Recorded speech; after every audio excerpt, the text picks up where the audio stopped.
Olá, paz do Senhor. Estamos aqui para mais um dia, né? Mais um dia de estudo. E nas últimas semanas a gente tem aprendido, a gente tem conhecido a história de homens e mulheres que deixaram para nós um legado de fé, um legado de serviço, um legado de caráter, né? Homens e mulheres que têm a sua vida descrita, às vezes uma história tão pequena, né? Tão poucas linhas, mas que trazem tanto ensinamento para a gente. E dessa noite não vai ser diferente. Hoje a gente vai estar aprendendo sobre Lídia, a vendedora de púrpura. Quem tem a revista da Escola Dominical, tá na lição 17. E quem não tem, a gente vai acompanhar no livro de Atos, capítulo 16. Na penúltima semana a gente viu um pouquinho da história de Barnabé, né? A gente viu falando sobre Barnabé, a gente falou sobre Paulo. E a gente viu que Paulo e Barnabé, eles fizeram a primeira viagem missionária, foi uma viagem assim muito rica, foi uma viagem onde eles conheceram vários lugares.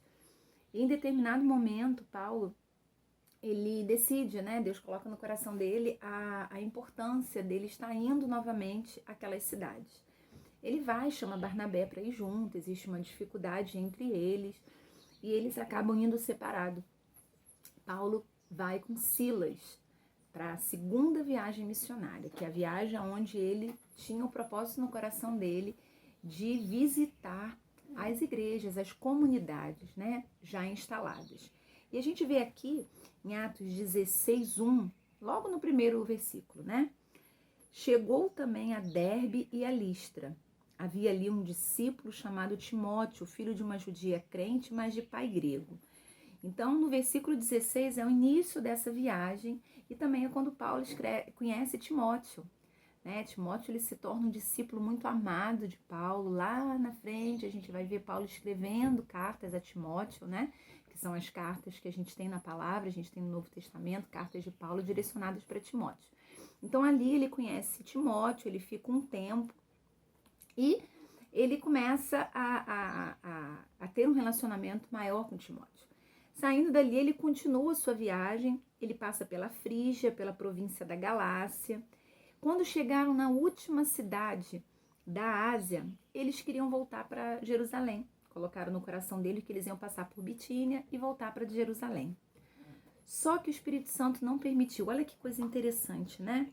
A gente viu aqui, a gente vê na palavra de Deus, né, que o Espírito Santo não permitiu, está no versículo 7 do capítulo 16.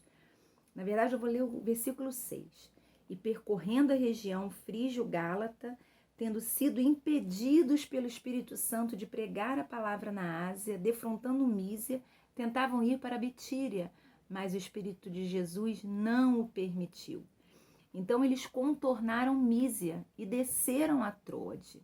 Quando eles estavam a Troade à noite, Paulo ele tem aqui uma visão na qual um varão macedônio estava em pé e lhe rogava, dizendo: passa a Macedônia e nos ajuda. Então ali Paulo entendeu que não era para ele voltar para Jerusalém, que não era para ele ir a outros lugares na Ásia, que tinha um chamado de Deus para ir para a Macedônia, para ir para a Europa. Até então o evangelho de Cristo, ele não tinha chegado naquele lugar. E aí eles foram para a Europa, né? 16:9, como nós lemos, passa a Macedônia e eles foram em direção àquele lugar. A primeira cidade que eles chegaram foi em Filipos. Te convido a abrir a sua Bíblia em Atos 16, versículo 12. E dali a Filipos, cidade da Macedônia, primeira do distrito e colônia. Nessa cidade permanecemos alguns dias. No sábado saímos da cidade para junto do rio, onde nos pareceu haver um lugar de oração. E assentando-nos, falamos às mulheres para que ali tinham concorrido. Certa mulher chamada Lígia, da cidade de Tiatira, vendedora de púrpura, temente a Deus, nos escutava. O Senhor lhe atribuiu o coração para atender às coisas que Paulo dizia. Depois de ser batizada, ela e toda a sua casa nos rogou, dizendo: se julgais que eu sou fiel ao Senhor, entrai em minha casa e aí ficai. E nos constrangeu a isso. a Lígia, que é o tema do nosso estudo hoje, ela só aparece nesses versículos. No versículo 40 até cita uma visita deles à casa dela, que nós vamos falar depois, mas toda a história de Lígia está nesses versículos aí. E aí que a gente vê como a palavra de Deus é rica, né? A gente leu, eu acho que 1, 2, 3... Aqui na minha Bíblia deu 6 linhas. Mas como essas linhas elas são ricas em conhecimento pra gente, né? Tudo que a gente sabe sobre Lígia, então, tá nesses versículos aqui. Primeira coisa que a gente sabe dela, que ela era vendedora de púrpura. Púrpura era uma tinta natural. Existiam 2 tipos dessa tinta, né? Podia ser uma púrpura vegetal e podia ser uma púrpura animal, que vinha de um molusco. Essa até era muito cara. A palavra não diz qual das 2 púrpuras a Lígia vendia, mas uma coisa a gente sabe. Qualquer vendedor de púrpura naquela época era uma pessoa que tinha recursos, né? Que tinha uma condição financeira melhor. Ela era uma comerciante.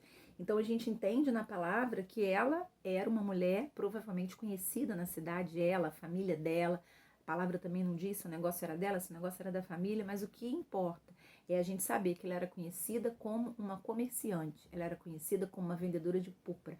Ela não era uma pessoa desconhecida dentro da cidade. E aí, continuando, né? Versículo 14 diz, temente a Deus. Então, a gente vê que ela era uma mulher temente a Deus. A Lídia, provavelmente, ela era uma gentia convertida ao judaísmo. Ela temia ao Deus dos judeus. Tanto é que ela estava ali reunida num lugar de oração. Naquele lugar não havia uma sinagoga, então eles se reuniam perto do rio para poder orar a Deus, para poder falar com Deus, para poder ouvir as leis, né? A maneira que eles pregavam. Só que um dia Paulo chegou. E quando Paulo chegou, se reuniu com aqueles judeus, ele começou a falar de Cristo e Lígia se converteu do judaísmo para o cristianismo. E foi algo tão bonito que a gente vê aqui. O Senhor lhe atribuiu o coração para atender às coisas que Paulo dizia. Ela teve o coração quebrantado pelo Senhor e ela aceitou, ela entendeu a mensagem que Paulo estava pregando naquele lugar. Ela se converteu, ela e a casa dela foram batizados, né? Não só ela, toda a sua casa foi convertida e batizada. E aí, se você me perguntar, mas ela era casada, ela era solteira, ela tinha filho? Não sei. Não está na palavra de Deus, né? Só que a gente sabe que aconteceu algo lindo, todos eles aceitaram a Jesus, todos eles aceitaram o chamado, né, de Cristo, eles conheceram Jesus através de Paulo. E não termina aí, né? No versículo 15, depois de ser batizada, ela e sua casa nos rogou dizendo, se julgais que eu sou fiel ao Senhor, entrai na minha casa e aí ficai. E nos constrangeu a isso. Então a gente vê que Lígia, ela se converteu, ela se batizou e o coração dela se abriu para a missão. O coração dela se abriu para a ajuda, se abriu para a bondade. Ela abriu a casa dela para que aqueles missionários pudessem continuar pregando a Cristo e tivessem uma casa para repousar. E é interessante porque na semana passada nós falamos de Dorcas, né? Nós conversamos sobre Dorcas, que é aquela mulher que ofereceu o seu talento, que era costurar, para ajudar viúvas. E hoje a gente está vendo de Lígia. Lígia abriu a sua casa para que aqueles homens, né, eles viessem, para que eles fossem acolhidos, aqueles missionários. E a gente viu que eles ficaram constrangidos, então provavelmente não foi um sim, né? Não, nós vamos, né? Ela deve ter insistido, deve ter falado, e eles foram constrangidos a aceitar o convite dela. E eles continuaram pregando ali naquele lugar, né? E se a gente continuar lendo, a partir do versículo 26, a gente vai ver que eles estavam indo para um lugar de oração e encontraram uma jovem possessa do espírito adivinhador. Paulo entendeu, né, que ali havia algo demoníaco naquela menina, e diz a palavra que aquela menina foi liberta. Só que isso causou problema, porque aquela menina ela era uma escrava da adivinhação, né? Acontecia muito isso, pessoas que eram tomadas por esse espírito, Haviam senhores que pegavam aquelas pessoas e faziam para ela trabalhar para eles através da adivinhação. Então eles ganhavam dinheiro em cima disso. Conforme aquela menina foi liberta, os senhores dela não aceitaram por conta do dinheiro que eles iam perder. E o que eles fizeram? Eles levaram Paulo e Silas para a praça pública, ali despiram eles, açoitaram eles, deve ter sido algo muito vergonhoso, né? Muito humilhante, eles foram humilhados e eles acabaram sendo presos. E olha só, né? Eles foram presos, humilhados, e a gente não vê na palavra eles murmurando, não. Sabe o que eles fizeram na prisão quando foi meia-noite? Eles começaram a louvar, eles começaram a clamar o Senhor, né? A gente vê na palavra que por volta de meia-noite eles começaram a clamar ao Senhor, eles começaram aqui, ó, cantar louvores a Deus, e os demais companheiros da prisão escutavam. Versículo 25. E no versículo 26, sobreveio tamanho terremoto que sacudiu os alicerces da prisão. Então essa passagem, nesse lugar a gente às vezes ouve e a gente não liga a história, né? Vamos voltar. Eles estavam na Ásia, o Senhor mandou que eles fossem à Macedônia, eles foram até Macedônia, Europa, e ali eles começaram a pregar o Evangelho, né?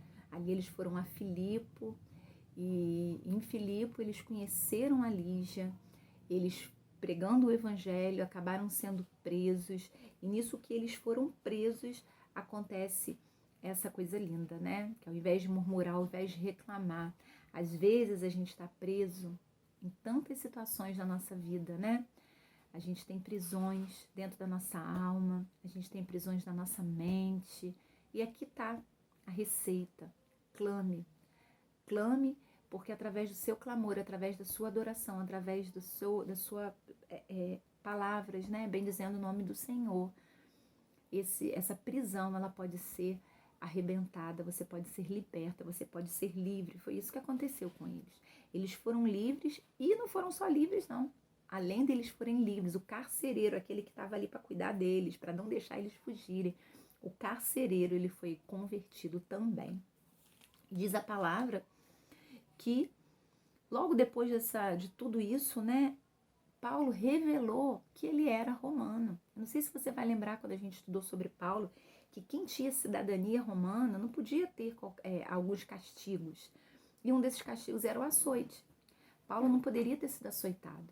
Então, quando os soldados daquele lugar souberam que ele era cidadão romano, ele tinha sido açoitado, eles viram tamanha confusão que eles estavam metidos. Então, o que eles fizeram com Paulo? Mandaram Paulo embora. Só que Paulo, antes de ir embora, versículo 40, olha o que está escrito, Atos 16, 40. Tendo-se retirado do cárcere, dirigiram-se para a casa de Lígia, e vendo os irmãos, os confortaram, então partiram.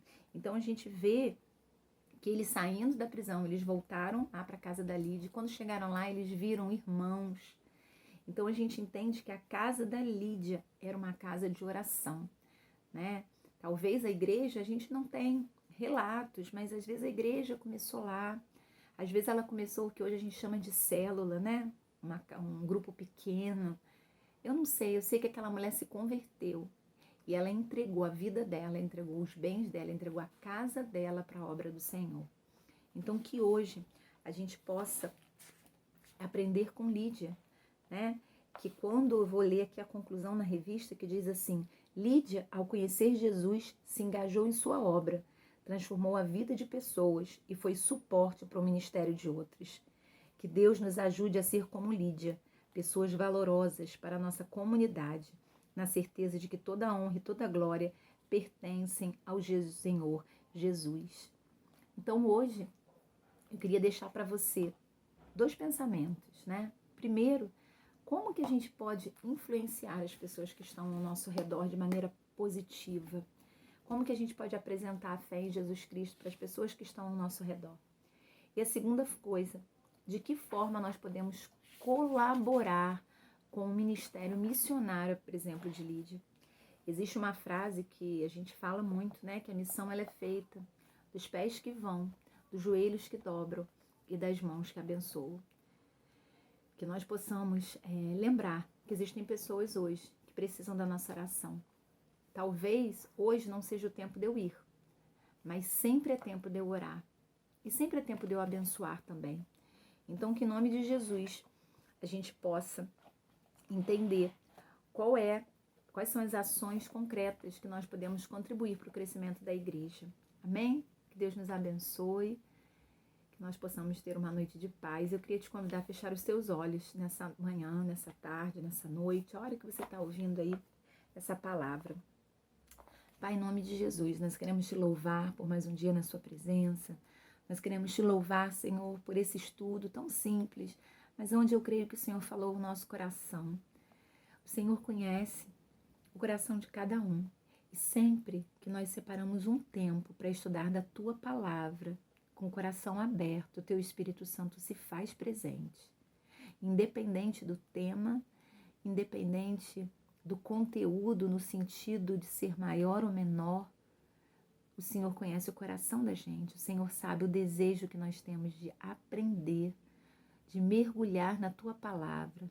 Então que o Senhor venha falar com cada um de nós, nos direcione, Senhor, a sermos pessoas relevantes dentro da nossa sociedade, dentro da nossa igreja, dentro da nossa casa, que nós possamos olhar para os nossos talentos, que nós possamos olhar para os nossos bens e entender que nada é nosso, e que tudo o que fazemos é para que o teu nome seja glorificado. Obrigada, Senhor, por tudo. Obrigado por cada um que nos assiste. Em nome de Jesus. Amém e amém.